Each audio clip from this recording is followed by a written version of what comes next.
Hello. Today we're going to explore a concept called emotional writing, also called as expressive writing, specifically in the context of managing anger.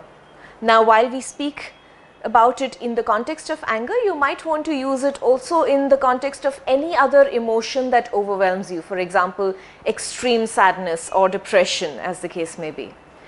Now, emotional writing as a process is a therapeutic process that can be done very safely by yourself in the privacy of your room. What emotional writing states is that if there is a situation, a person or an incident that disturbs you greatly and therefore makes you extremely agitated, angry, upset or sad, try and have a process of writing it out so that there is a healthy venting of those emotions without having to bottle it up or suppress it. Right? So the writing process is such, all you do is make sure that you have a safe, quiet space for just about 15 to 20 minutes every day, and you have enough pen and paper, and all you do is think about the situation for a few seconds and just start writing. There's only one rule. Once you start writing, you do not stop for those 15 or 20 designated minutes, which means you simply start writing, let the pen guide you. And remember, this writing is just for you, and therefore it's not about showing it off to anyone. You do not have to have correct language or grammar or punctuation or good handwriting. It's just about writing and let the conscious and the unconscious both flow and not be suppressed. Now, traditionally, the process of expressive writing ought to be done for at least 4 or 5 days in a row.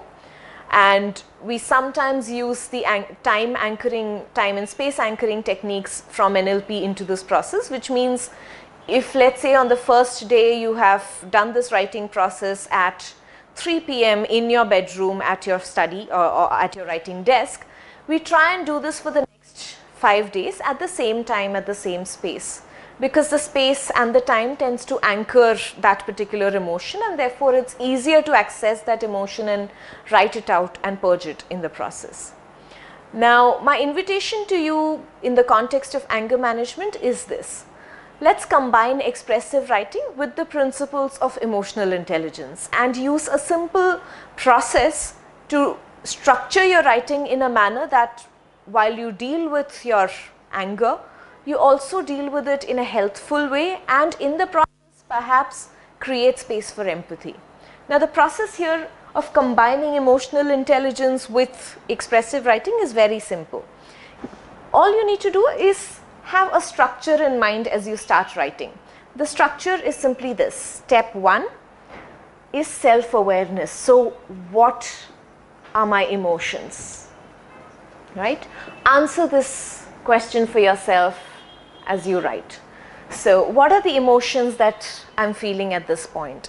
And remember, this needs to be absolutely uncensored writing, which means you allow yourself to express any and every emotion that comes up without judgment. So, it's okay to feel extreme anger, it's okay to feel violent, it's okay to feel judgmental, it's okay to feel guilty. Any emotion is acceptable, and this is absolutely only for yourself, not to be shared with anybody, which means that end of the process you might just decide to burn away the writings, throw it in the trash can, shred it with your own hands and feel the satisfaction of destroying it. Absolutely any mode of destruction is okay.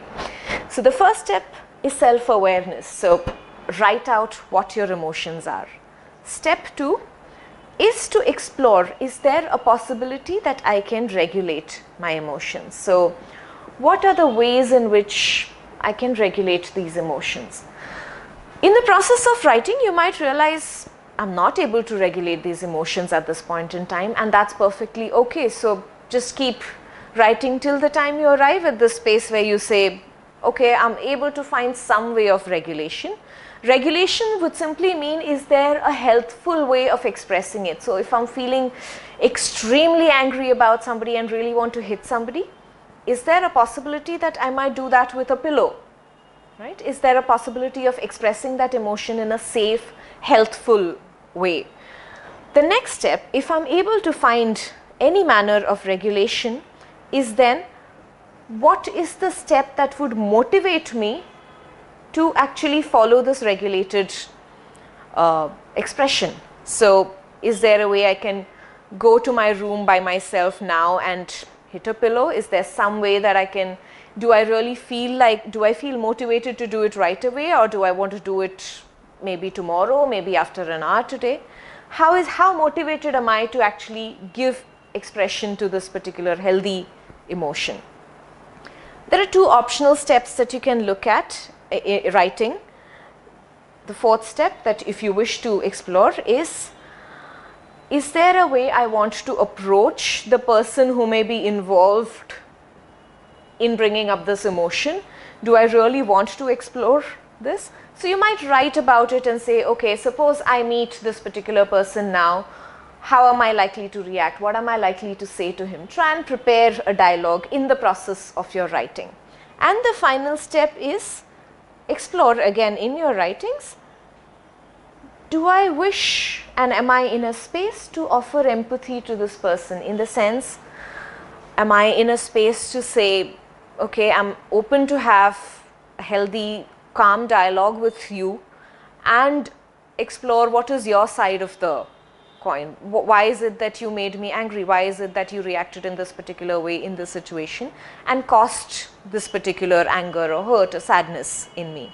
Now remember, we are combining all this process in the context of emotional writing, which means the first step that you would do is write out this entire process, and only if you feel at the end of it you're ready to act on it, would you actually go out and enact each of these steps, so that the enactment that happens finally is calm, resourceful and healthy for you and the other people involved.